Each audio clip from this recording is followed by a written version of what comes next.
Hey again, one of fundamental concepts you have to learn when you learn any programming language is the variables. Variables is used in any programming language to hold the data in memory for a specific time. So let me create a new file here and I name it Kotlin. Let me name this file variables, like, because I need to define the variables or data type, if you want data types, whatever, same, both of them same. So this file is really empty. Make sure you don't have anything in it. So also, we still need to use this function main. So instead of rewriting it, make sure to just copy it and use it. This is my main function. I have to write any code inside it, so just copy and paste it and reuse it. So think about the memory. How you think the memory of the any device will be? If you think about it, this is the memory, and every memory have location and have value. So think about this memory, the location 100 have whatever you save the value on it, and continue 101, 102, 103, and whatever. So in the variables, if you say, hey, I have variables, name it x, have a 10. If you just define it here, you say, hey, I have variable. So to define variable in Kotlin, just say var x equal 10. That is mean you have variable labeled x have value of 10. Basically, what Kotlin will do, will just go to the memory, define memory, name it x, and add value of 10 in it. Okay? If you want to define another variable, which is, for example, y, and you want to add 12, he do it in this way. So you need to define new variable, variable y, you give it 12. So the idea how the variable defined in Kotlin, you just write variable, then name, whatever name you want to give the variable, then equal the value. So this is not only the basic definition type. There is many ways to define the variables. So let me start the first and basic one. So basic one, you want to define variable string. You just say variable for name. You say name equal, you give it a value, double quotation, for example, Hussein. The Kotlin will already understand you mean here, or this variable is string. From the value, he will detect the data type of the variable is string. You could tell Kotlin this is string by adding double colon, then you write string in this way. That means you tell Kotlin, hey, this variable have to have string. Now, if someone want to add integer on it, he cannot add. Why? Because you say, hey, this variable is string. You could do that, but also you could remove this one and he will already detect this variable as string. You want to define integer. Let you think about the integer. You say variable for age. You could say equal 28, or you could say, hey, this is integer. You add double colon ant. So he will understand, hey, he will understand this variable age should be integer.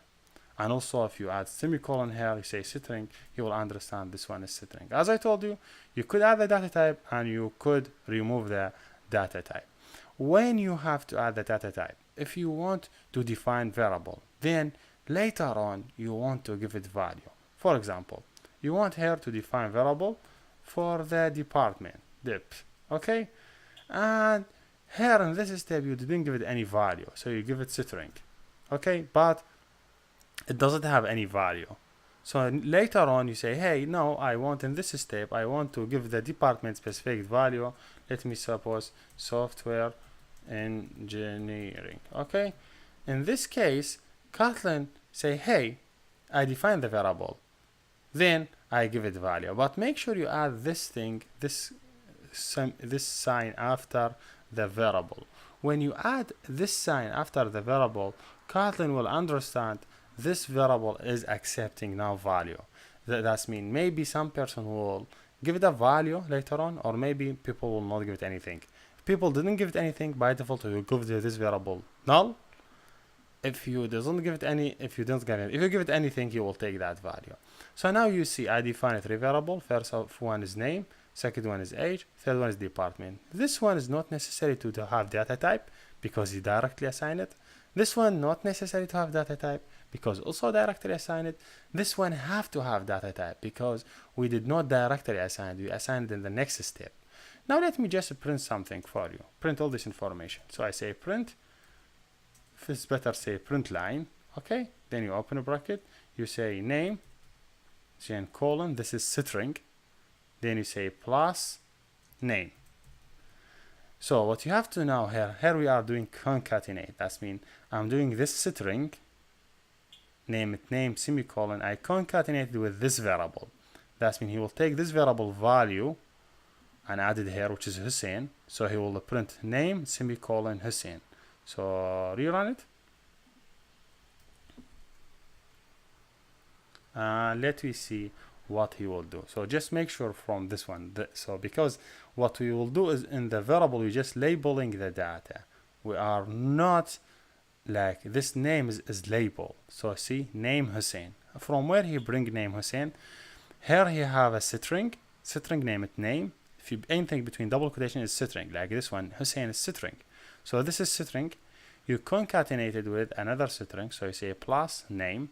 So that means he will take the value here. What have it Hussein? So he'll say name Hussein. If you want to print line another, say hey print line for the age also. Then you concatenate it with the age value, and you could do same thing for the department also. Depart print line for department, then you give it value debit. So what do you think now? Now if you I just rerun it from here and see. So you see now how many steps I have in the code. I have 6 steps in the code. First I define variable, not 6, 7 variable, then printing the value of the variable. So name Hussein, age 28, department software engineering. How this application run? Let me just add a breakpoint here and click right and select debug. So by selecting debugs, you could see how the application will get run step by step. So wait for a second and let me see what is going on. So see here first he be in this step name, he doesn't have anything in the data type. If you just click next, you will see here in the debugger he defined variable name it name and have value Hussein. See variable, but now he until now he did not define the name or the variable name it age.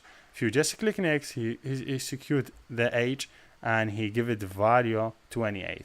If you see he didn't pass on this point, he passed it, but because he doesn't have anything to run, he just defined the variable and he went.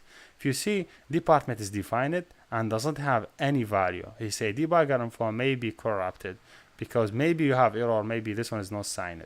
So now I have name, age, both of them have value. Department something defined but don't have anything. Now when this step will run, which is department assignment, that's mean he give in the department value software engineering. Just click run, he printed.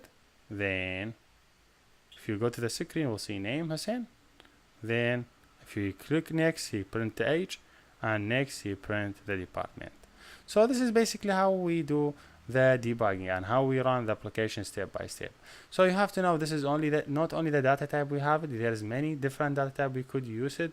Like if you just say variable t whatever you need, there is different data type. We say we have integer and we have a string and we have a float also. So there is many float, and float that means when you define variable t float like pi you define it as a float, so you give it value, for example 3.4. so this is float something. I think you have to add f after it because that's mean this one float.